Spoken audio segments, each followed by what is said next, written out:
A partir de agora, você assiste Verdade e Vida. Um programa da Igreja Presbiteriana do Brasil. Hoje nós vamos tratar de um tema soleníssimo.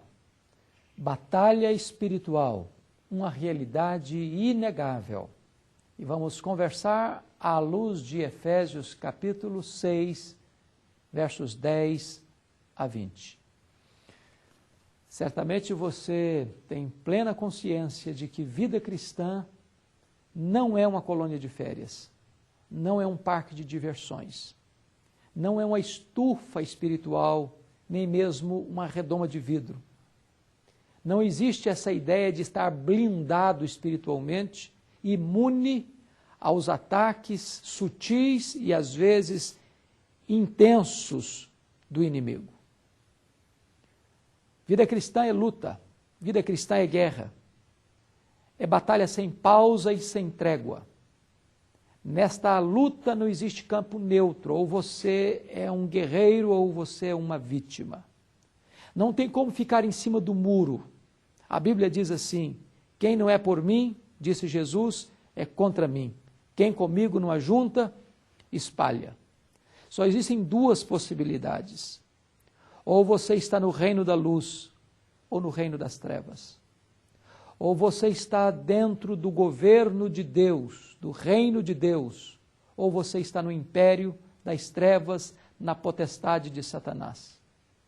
Jesus Cristo disse que o diabo é como um valente que tem uma casa bem guardada, e ele guarda em segurança todos os seus bens. São vidas que ainda não nasceram de novo, não foram redimidas pelo sangue de Jesus, não foram transportadas do reino das trevas para o reino da luz. Mas a Bíblia diz que esta coisa vai mudar no dia em que Jesus, aquele que é mais valente do que o valente, o todo-poderoso Deus, entrar na casa do valente, prendê-lo, amarrá-lo, tirar-lhe a armadura em que ele confiava, e então Jesus saqueia a sua casa e lhe divide os despojos, arrancando a sua vida das mãos e das garras deste terrível inimigo. O apóstolo Paulo, escrevendo aos Efésios, diz que a nossa luta não é contra carne e sangue, mas contra os principados e potestades, contra os dominadores deste mundo tenebroso, contra as forças espirituais do mal. Nós temos que entender algumas coisas. Primeiro, o inimigo é organizado. O diabo não é tão tolo ao ponto de estar desorganizado neste combate que faz ao povo de Deus. A Bíblia diz que o reino das trevas, que o reino do maligno não está dividido. O diabo não trabalha contra ele mesmo. Uma casa dividida contra si mesma não pode prosperar. Mas no reino do inimigo também existe uma hierarquia. Paulo fala de um líder maior que é o diabo. Por isso Paulo diz no versículo 11 que nós devemos ficar firmes contra as ciladas do diabo.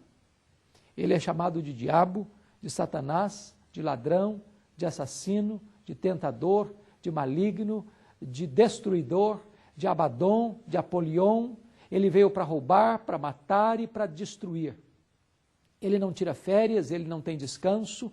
24 horas por dia este inimigo investiga a sua vida, ele ronda a sua vida como um leão que ruge procurando devorar você, procurando buscar brechas na sua vida para atingir a sua vida. Esta é uma batalha sem pausa e sem trégua.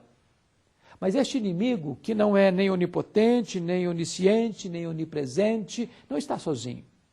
Existe uma corja de anjos caídos, demônios que trabalham nesta batalha contra você. São os principados, as potestades, os dominadores deste mundo tenebroso e as forças espirituais do mal.